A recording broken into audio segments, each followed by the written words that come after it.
창세기 44장. 요셉이 집 관리인에게 명령하였다. 저 사람들이 가지고 갈 수 있을 만큼 많이 자루에 곡식을 담으시오. 그들이 가지고 온 돈도 각 사람의 자루 아귀에 넣으시오. 그리고 어린 아이의 자루에다가는 곡식 값으로 가지고 온 돈과 내가 쓰는 은잔을 함께 넣으시오. 관리인은 요셉이 명령한 대로 하였다. 다음날 동이 틀 무렵에 그들은 나귀를 이끌고 길을 나섰다. 그들이 아직 그 성읍에서 얼마 가지 않았을 때에 요셉이 자기 집 관리인에게 말하였다. 빨리 저 사람들의 뒤를 쫓아가시오. 그들을 따라잡거든 그들에게 너희는 왜 선을 악으로 갚느냐? 어찌하려고 은잔을 훔쳐가느냐? 그것은 우리 주인께서 마실 때에 쓰는 잔이요 점을 치실 때에 쓰는 잔인 줄 몰랐느냐? 너희가 이런 일을 저지르다니 매우 고약하구나 하고 호통을 치시오. 관리인이 그들을 따라잡고서 요셉이 시킨 말을 그들에게 그대로 하면서 호통을 쳤다. 그러자 그들이 그에게 말하였다. 어찌하여 그런 말씀을 하십니까? 소인들 가운데는 그런 일을 저지를 사람이 하나도 없습니다.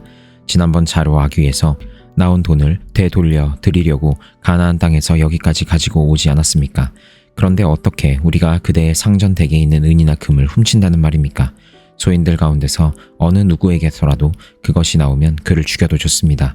그리고 나머지 우리는 주인의 종이 되겠습니다. 그가 말하였다. 그렇다면 좋소. 당신들이 말한 대로 합시다. 그러나 누구에게서든지 그것이 나오면 그 사람만이 우리 주인의 종이 되고 당신들 나머지 사람들에게는 죄가 없소. 그들은 얼른 각자의 자루를 땅에 내려놓고서 풀었다.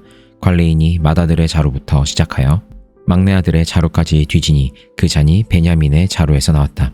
이것을 보자 그들은 슬픔이 북받쳐서 옷을 찢고 울면서 저마다 나귀의 짐을 다시 싣고 성으로 되돌아갔다. 유다와 그의 형제들이 요셉의 집에 이르니 요셉이 아직 거기에 있었다. 그들이 요셉 앞에 나아가서 땅에 엎드리자 요셉이 호통을 쳤다. 당신들이 어찌하여 이런 일을 저질렀소? 나 같은 사람이 점을 쳐서 물건을 찾는 줄을 당신들은 몰랐소? 유다가 대답하였다. 우리가 주인 어른께 무슨 할 말이 있겠습니까? 무슨 변명을 할 수 있겠습니까? 어찌 우리의 죄 없음을 밝힐 수 있겠습니까? 하나님이 소인들의 죄를 들추어내셨으니 우리와 이 잔을 가지고 간 아이가 모두 주인 어른의 종이 되겠습니다. 요셉이 말하였다. 그렇게까지 할 것은 없소. 이 잔을 가지고 있다가 들킨 그 사람만 나의 종이 되고 나머지는 평안히 당신들의 아버지께로 돌아가시오. 유다가 그에게 가까이 가서 간청하였다. 이 종이 주인 어른께 감히 한 말씀 드리는 것을 용서하여 주시기 바랍니다. 어른께서는 바로와 꼭 같은 분이시니 이 종에게 너무 노여워하지 마시기 바랍니다. 이전에 어른께서는 종들에게 아버지나 아우가 있느냐고 물으셨습니다. 그때의 종들은 늙은 아버지가 있고 그가 늙음하게 얻은 아들 하나가 있는데 그 아이와 한 어머니에게서 난 그의 친형은 죽고 그 아이만 있기 때문에 아버지가 그 아이를 무척이나 사랑한다고 말씀드렸습니다. 그때 어른께서는 종들에게 말씀하시기를 어른께서 그 아이를 직접 만나 보시겠다고 데리고 오라고 하셨습니다. 그래서 종들이 어른께 그 아이는 제 아버지를 떠날 수 없으며 그 아이가 아버지 곁을 떠나면 아버지가 돌아가실 것이라고 말씀드렸습니다. 그러나 어른께서는 이 종들에게 그 막내 아우를 데리고 오지 않으면 어른의 얼굴을 다시는 못 볼 것이라고 하셨습니다. 그래서 종들은 어른의 종인 저의 아버지에게 가서 어른께서 하신 말씀을 다 전하였습니다. 얼마 뒤에 종들의 아버지가 종들에게 다시 가서 먹거리를 조금 사오라고 하였습니다만 종들은 막내 아우를 우리와 함께 보내시면 가겠지만 그렇지 않으면 갈 수도 없고 그분 얼굴을 뵐 수도 없다고 말했습니다. 그러나 어른의 종인 소인의 아버지는 이 종들에게 너희도 알지 않느냐? 이 아이의 어머니가 낳은 자식이 둘뿐인데 한 아이는 나가더니 돌아오지 않는다. 사나운 짐승에게 변을 당한 것이 틀림없다. 그 뒤로 나는 그 아이를 볼 수 없다. 그런데 너희가 이 아이마저 나에게서 데리고 갔다가 이 아이마저 변을 당하기라도 하면 어찌하겠느냐? 너희는 백발이 성성한 이 늙은 아버지가 슬퍼하며 죽어가는 꼴을 보겠다는 거냐? 하고 걱정하였습니다. 아버지의 목숨과 이 아이의 목숨이 이렇게 얽혀 있습니다. 소인이 어른의 종 저의 아버지에게 되돌아갈 때에 우리가 이 아이를 데리고 가지 못하거나 소인의 아버지가 이 아이가 없는 것을 보면 소인의 아버지는 곧바로 숨이 넘어가고 말 것입니다. 일이 이렇게 되면 어른의 종들은 결국 백발이 성성한 아버지를 슬퍼하며 돌아가시도록 만든 꼴이 되고 맙니다. 어른의 종인 제가 소인의 아버지에게 그 아이를 안전하게 다시 데리고 오겠다는 책임을 지고 나섰습니다. 만일 이 아이를 아버지에게 다시 데리고 돌아가지 못하면 소인이 아버지 앞에서 평생 그 죄를 달게 받겠다고 다짐하고 왔습니다. 그러니 저 아이 대신에 소인을 주인 어른의 종으로 삼아 여기에 머물러 있게 해주시고 저 아이는 그의 형들과 함께 돌려보내 주시기를 바랍니다. 저 아이 없이 제가 어떻게 아버지의 얼굴을 뵙겠습니까? 그럴 수는 없습니다. 저의 아버지에게 닥칠 불행을 제가 참아 볼 수 없습니다. 마가복음 14장. 유월절과 무교절 이틀 전이었다. 그런데 대제사장들과 율법학자들은 어떻게 속임수를 써서 예수를 붙잡아 죽일까 하고 궁리하고 있었다. 그런데 그들은 백성이 소동을 일으키면 안 되니 명절에는 하지 말자고 말하였다. 예수께서 베다니에서 나병 환자였던 시몬의 집에 머무실 때에 음식을 잡수시고 계시는데 한 여자가 매우 값진 순수한 나드 향유 한 옥합을 가지고 와서 그 옥합을 깨뜨리고 향유를 예수의 머리에 부었다. 그런데 몇몇 사람이 화를 내면서 자기들끼리 말하였다. 어찌하여 향유를 이렇게 허비하는가? 이 향유는 300데나리온 이상에 팔아서 그 돈을 가난한 사람들에게 줄 수 있었겠다.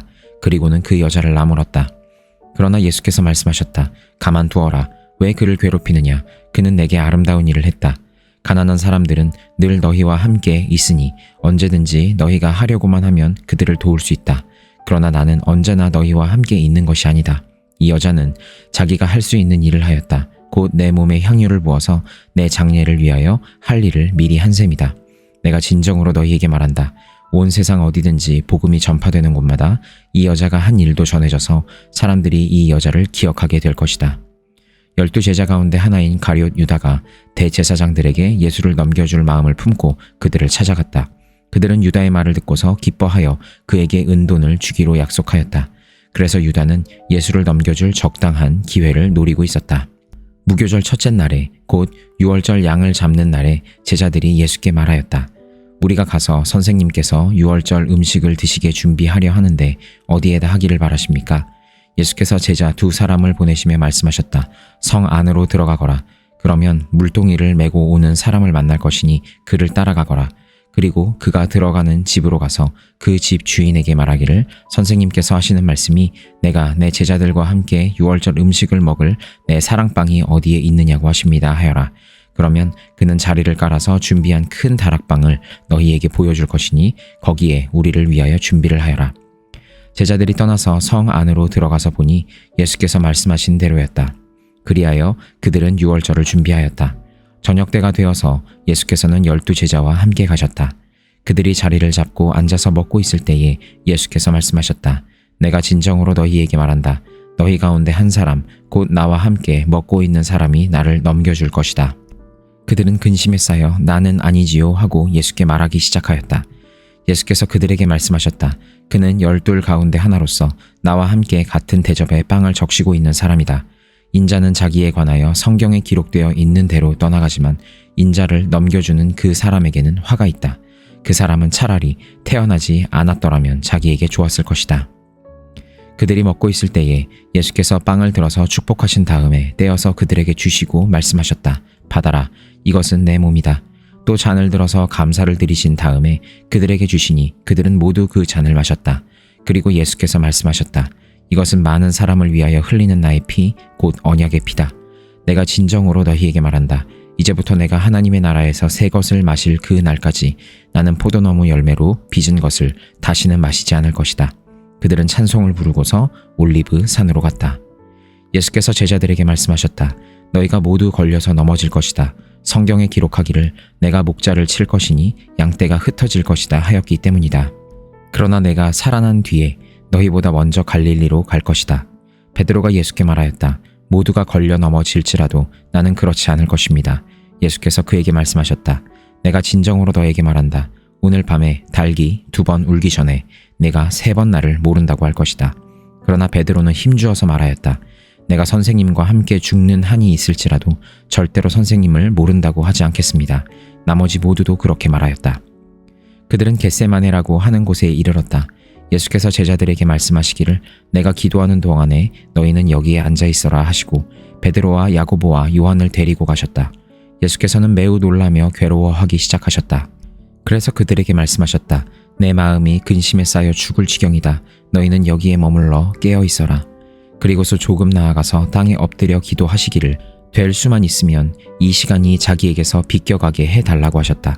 예수께서는 이렇게 말씀하셨다. 아빠, 아버지께서는 모든 일을 하실 수 있으시니 내게서 이 잔을 거두어 주십시오. 그러나 내 뜻대로 하지 마시고 아버지의 뜻대로 하여 주십시오. 그런 다음에 돌아와서 보시니 제자들은 자고 있었다. 그래서 베드로에게 말씀하셨다. 시몬아, 자고 있느냐? 1시간도 깨어 있을 수 없느냐? 너희는 유혹에 빠지지 않도록 깨어서 기도하여라. 마음은 원하지만 육신이 약하구나. 예수께서 다시 떠나가서 같은 말씀으로 기도하시고 다시 와서 보니 그들은 자고 있었다. 그들은 졸려서 눈을 뜰 수 없었던 것이다. 그들은 예수께 무슨 말로 대답해야 할지를 몰랐다. 예수께서 3번째 와서 그들에게 말씀하셨다. 남은 시간을 자고 쉬어라. 그 정도면 넉넉하다.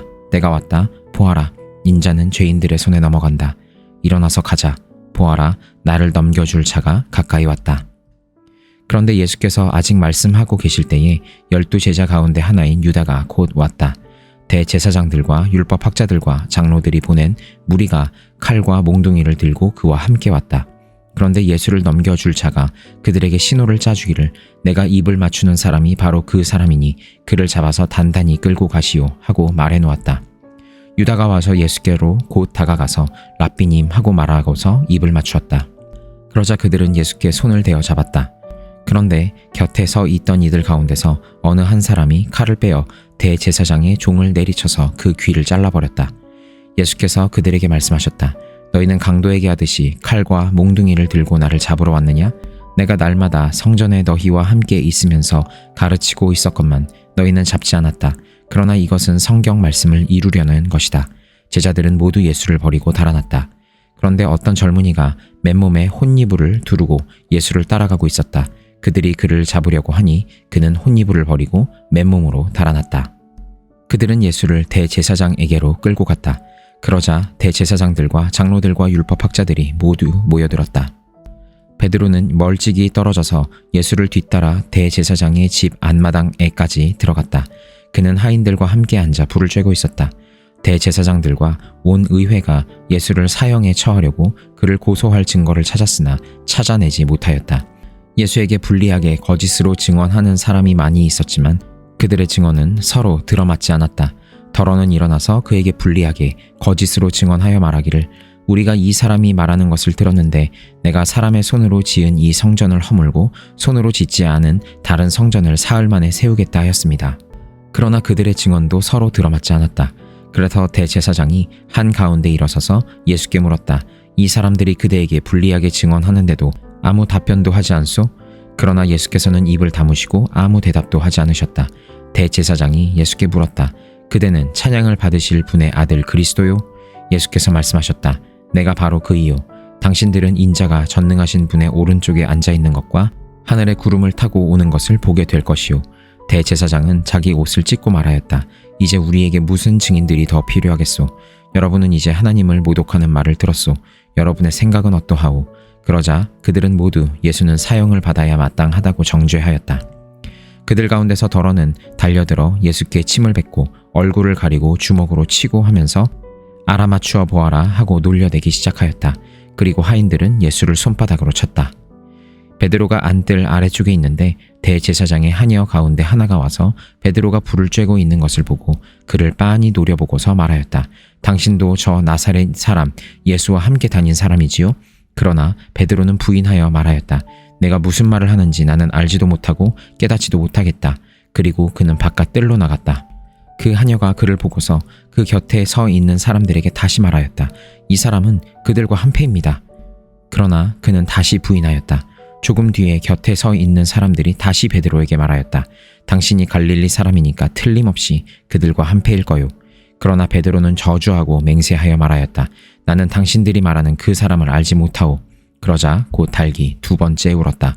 그래서 베드로는 예수께서 자기에게 닭이 2번 울기 전에 내가 나를 3번 모른다고 할 것이다 하신 그 말씀이 생각나서 엎드려서 울었다. 욥기 10장. 산다는 것이 이렇게 괴로우니 나는 이제 원통함을 참지 않고 다 털어놓고 내 영혼의 괴로움을 다 말하겠다. 내가 하나님께 아뢰겠다. 나를 죄인 취급하지 마십시오. 무슨 일로 나 같은 자와 다투시는지 알려주십시오. 주님께서 손수 만드신 이 몸은 학대하고 멸시하시면서도 악인이 세운 계획은 잘만 되게 하시니 그것이 주님께 무슨 유익이라도 됩니까? 주님의 눈이 살과 피를 가진 사람의 눈이기도 합니까? 주님께서도 매사를 사람이 보듯이 보신단 말입니까? 주님의 날도 사람이 누리는 날처럼 짧기라도 하단 말입니까? 주님의 햇수가 사람이 누리는 햇수와 같이 덧없기라도 하단 말입니까? 그렇지 않다면야 어찌하여 주님께서는 기어이 내 허물을 찾아내려고 하시며 내 죄를 들추어내려고 하십니까? 내게 죄가 없다는 것과 주님의 손에서 나를 빼낼 사람이 없다는 것은 주님께서도 아시지 않습니까? 주님께서 손수 나를 빚으시고 지으셨는데 어찌하여 이제 와서 나에게 등을 돌리시고 나를 멸망시키려고 하십니까? 주님께서는 진흙을 빚듯이 몸소 이 몸을 지으셨음을 기억해 주십시오. 어찌하여 주님께서는 나를 티끌로 되돌아가게 하십니까? 주님께서 내 아버지에게 힘을 주셔서 나를 낳게 하시고 어머니가 나를 품에 안고 젖을 물리게 하셨습니다. 주님께서 살과 가죽으로 나를 입히시며 뼈와 근육을 엮어서 내 몸을 만드셨습니다. 주님께서 나에게 생명과 사랑을 주시고 나를 돌보셔서 내 숨결까지 지켜주셨습니다. 그러나 지금 생각해보니 주님께서는 늘 나를 해치실 생각을 몰래 품고 계셨습니다. 주님께서는 내가 죄를 짓나 안 짓나 지켜보고 계셨으며 내가 죄를 짓기라도 하면 용서하지 않으실 작정을 하고 계셨습니다. 내가 죄를 짓기만 하면 주님께서는 가차없이 내게 고통을 주시지만 내가 올바른 일을 한다고 해서 주님께서 나를 믿어주시지는 않으셨습니다. 그러니 나는 수치를 가득 덮어 쓰고서 고통을 몸으로 겪고 있습니다. 내 일이 잘 되기라도 하면 주님께서는 사나운 사자처럼 나를 덮치시고 기적을 일으키면서까지 내게 상처를 주려고 하셨습니다. 주님께서는 번갈아서 내게 불리한 증인들을 세우시며 내게 노여움을 키우시고 나를 공격할 계획을 세우셨습니다. 주님께서 나를 이렇게 할 것이라면 왜 나를 모태에서 살아나오게 하셨습니까? 차라리 모태에서 죽어서 사람들의 눈에 띄지나 않았더라면 좋지 않았겠습니까? 생기지도 않은 사람처럼 모태에서 곧바로 무덤으로 내려갔더라면 좋았을 것입니다. 내가 살 날도 이제 얼마 남지 않았습니다. 나를 좀 혼자 있게 내버려 두십시오. 내게 남은 이 기간만이라도 내가 잠시라도 쉴 수 있게 해주십시오. 어둡고 캄캄한 땅으로 내려가면 다시는 돌아오지 못합니다. 그리로 가기 전에 잠시 쉬게 해주십시오. 그 땅은 흑암처럼 캄캄하고 죽음의 그늘이 드리워져서 아무런 질서도 없고 빛이 있다 해도 흑암과 같을 뿐입니다. 로마서 14장. 여러분은 믿음이 약한 이를 받아들이고 그의 생각을 시비거리로 삼지 마십시오. 어떤 사람은 모든 것을 다 먹을 수 있다고 생각하지만 믿음이 약한 사람은 채소만 먹습니다. 먹는 사람은 먹지 않는 사람을 업신여기지 말고 먹지 않는 사람은 먹는 사람을 비판하지 마십시오. 하나님께서는 그 사람도 받아들이셨습니다. 우리가 누구이기에 남의 종을 비판합니까?